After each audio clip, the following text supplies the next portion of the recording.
बाद इस देश के 11 करोड़ घर में शौचालय टॉयलेट नहीं थे। हर घर में बिजली पहुंचाई, 3 करोड़ से ज्यादा घर बनाए, 80 करोड़ लोगों को 5 लाख से ज्यादा पूरा स्वास्थ्य का खर्चा फ्री ऑफ कॉस्ट कर दिया।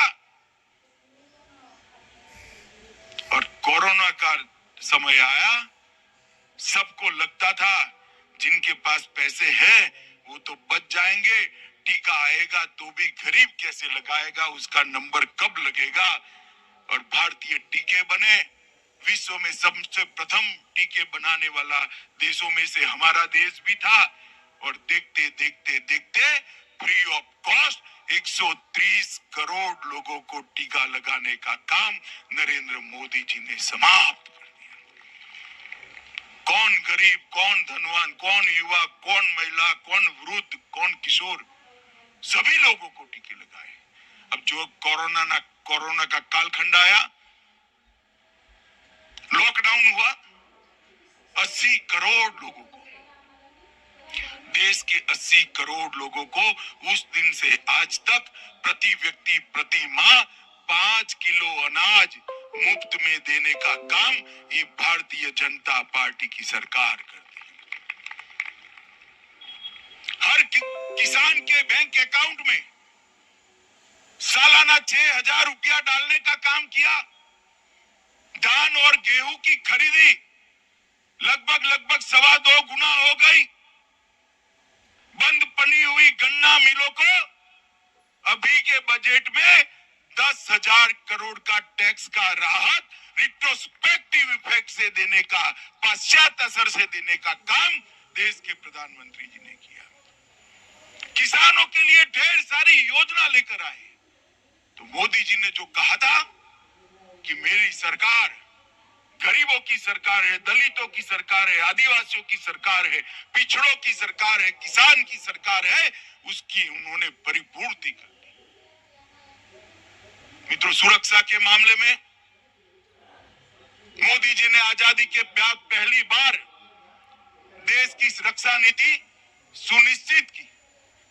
पहले रक्षा नीति विदेश नीति से प्रभावित होती थी। मोदी जी ने कर दिया स्पष्ट कि हमें दुनिया के हर देश के साथ अच्छे संबंध चाहिए, पड़ोसियों के साथ भी चाहिए, मगर हमारी सीमाओं के साथ, हमारे जवानों के साथ कोई छेड़खानी करेगा तो उसको मुंह की खानी पड़ेगी, वो सुनिश्चित कर दिया। पाकिस्तान को आदत पड़ी थी हर रोज यहां आकर कुछ न कुछ हरकत करने की। उरी और पुलवामा में हमला कर दिया, हमारे जवानों को जिंदा जला दिया, गोलियों से भून दिया। सब लोग सहम कर रह गए। अब क्या होगा, क्या हो सकता है, युद्ध तो कर नहीं सकते, क्या होगा, सब देखते ही रह गए। 10 ही दिन में सर्जिकल स्ट्राइक और एयर स्ट्राइक कर कर पाकिस्तान के घर में घुसकर बदला लेकर हमारे जवान वापिस आ गए।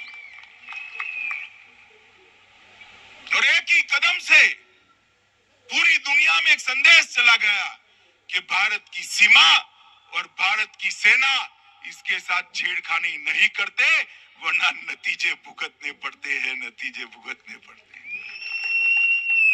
कई सारी ऐसी समस्याएं जिसके लिए देश सोचता था कि कभी रिजॉल्व ही नहीं हो सकता। यहाँ इतने सारे कार्यकर्ता आए हैं, भैया आप मुझे बताओ, 2014 के पहले आप मानते थे कि इस देश में कभी शांतिपूर्ण तरीके से राम मंदिर का निर्माण अयोध्या में होगा, ऐसा कोई मानता था क्या? जरा जोर से बोलो, मानते थे क्या? और जोर से बोलो, मानते थे? मोदी जी ने 2019 में राम जन्मभूमि पर भव्य राम मंदिर का शिलान्यास कर दिया है और थोड़े ही समय में राम मंदिर समाप्त हो जाएगा।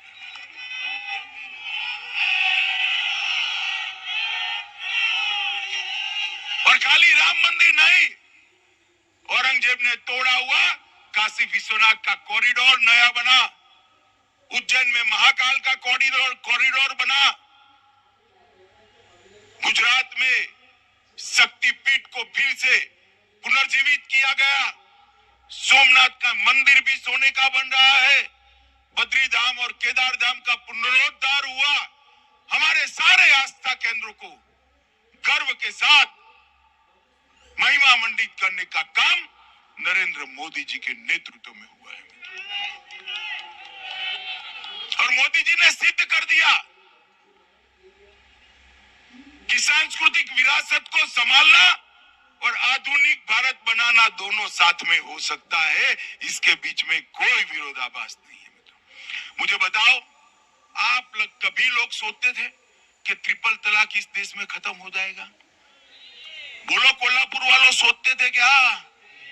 मोदी जी ने एक ही झटके में ट्रिपल तलाक को समाप्त कर मुस्लिम महिलाओं को अपना अधिकार देने का काम किया है। मित्रों, अधिकार। आज भारतीय जनता पार्टी की सरकार है, कॉमन सिविल कोड की दिशा में आगे बढ़ गई।